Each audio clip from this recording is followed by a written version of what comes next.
నేడు నాగపంచమి. చలిచీమ నుండి చతుర్ముఖ బ్రహ్మ వరకు, రాయి రప్ప, చెట్టు చేమ, వాగు వంక, నీరు నిప్పు, ఇలా అన్నిటా దైవత్వాన్ని దర్శించే దివ్య సంస్కృతి మనది.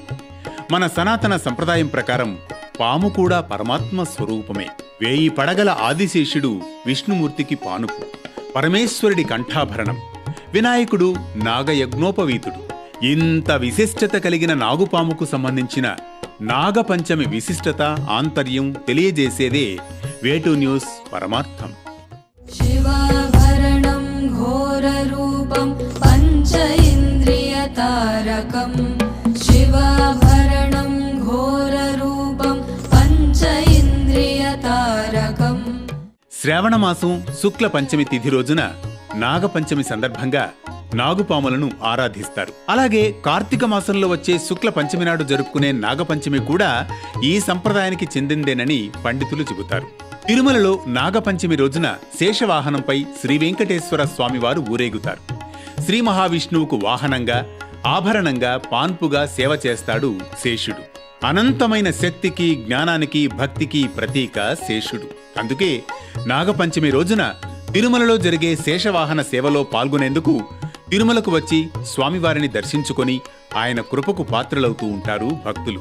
త్రేతాయుగంలో లక్ష్మణుడిగా, ద్వాపరయుగంలో బలరాముడిగా ఆదిశేషుడు అవతరించాడు. యమునా నదిలో శ్రీకృష్ణుడు కాళీయమర్దనం చేసిన రోజునే నాగపంచమిగాను, గరుడ పంచమిగాను జరుపుకుంటారని ఆధ్యాత్మికవేత్తలు పేర్కొంటారు. స్కంద పురాణంలో నాగపంచమి విశిష్టతను సాక్షాత్తు ఆ పరమశివుడే వివరించాడు. ఆదిశేషుని సేవకు సంతోషించిన శ్రీ మహావిష్ణువు ఓ వరం కోరుకోమంటే అందుకు శేషుడు తాను ఉద్భవించిన పంచమి రోజున సృష్టిలోని మానవాళి అంతా తనను పూజించాలని ప్రార్థిస్తాడు. అందుకే ఆదిశేషుని కోరికను మన్నించిన శ్రీహరి శ్రావణ శుద్ధ పంచమి రోజున సర్పపూజలు చేస్తారని అనుగ్రహిస్తాడు. దోషహరణం కీర్తికరణం విత్తకల్మషనాశకం అర్థదేహమంగళం నాగనాగం ఆశ్రయేహం అర్థదేహమంగళం నాగనాగం ఆశ్రయేహం. ఈ రోజున మట్టి తవ్వడం, చెట్లను నరకడం వంటివి చేయకూడదని మన పెద్దలు సూచిస్తారు. నాగపంచమి రోజున సూర్యోదయానికి ముందే 5 గంటలకే నిద్రలేచి శుచిగా తలస్నానం చేసి ఎరుపు రంగు బట్టలు ధరించాలి. పూజా మందిరాన్ని, ఇంటిని శుభ్రం చేసుకుని గడపకు పసుపు, కుంకుమ, గుమ్మాన్ని తోరణాలతో అలంకరించుకోవాలి. పూజా మందిరం, ఇంటి ముందు ముగ్గులు పెట్టాలి. పూజ కోసం గంధం, కుంకుమ, ఎరుపు వస్త్రం సిద్ధం చేసుకోవాలి. తెల్లని అక్షతలు, ఎర్రని పువ్వులు, మందార మాలలతో పాటు నైవేద్యం కోసం చలిమిడి, చిన్న చిన్న ఉండ్రాళ్లు, వడపప్పు, అరటిపళ్ళు సిద్ధం చేసుకోవాలి. 2 ఎర్రటి మట్టి ప్రమిదలను తీసుకుని దూదితో 7 ఒత్తులతో నేతితో దీపం వెలిగించి ఉదయం 9 గంటలలోపే పూజను పూర్తి చేయాలి. పూజ చేసే సమయంలో నుదుట కుంకుమ ధరించి పడమర దిక్కున తిరిగి పూజించాలి.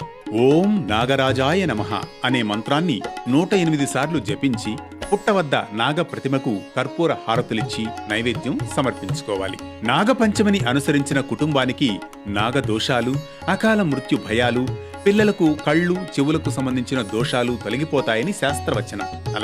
అలాగే పొట్టలో పాలు పోయడం వల్ల వంశాభివృద్ధి కలుగుతుందని పండితులు చెబుతారు.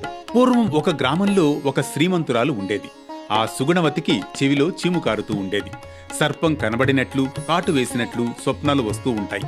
ఎన్ని పూజలు చేసినా, ఎన్ని శాంతులు చేయించినా కలలో పాములు కనబడడం, కాటు వేయడం తగ్గకపోవడంతో ఒకనాడు ఒక సాధు పొంగవుడు సర్పదోషం వల్ల ఇది సంభవించిందని, నాగపంచమి నోము నోచి సర్వశుభాలు పొందిందని ఓ పురాణ కథనం.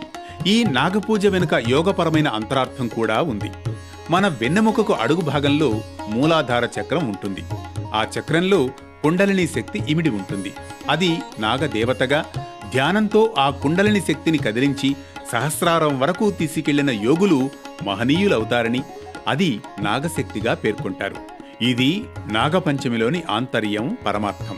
వేటూ న్యూస్తో ప్రతి ఉదయం ఓ ఆరాధన, పరమార్థంలోని ప్రతి వాక్యం ఓ ఆత్మస్పర్శ. ఇప్పుడు తీసుకునే ఈ విరామం రేపటి ప్రారంభానికి మరో శ్రీకారం. మళ్ళీ రేపటి పరమార్థంలో కలుసుకుందాం.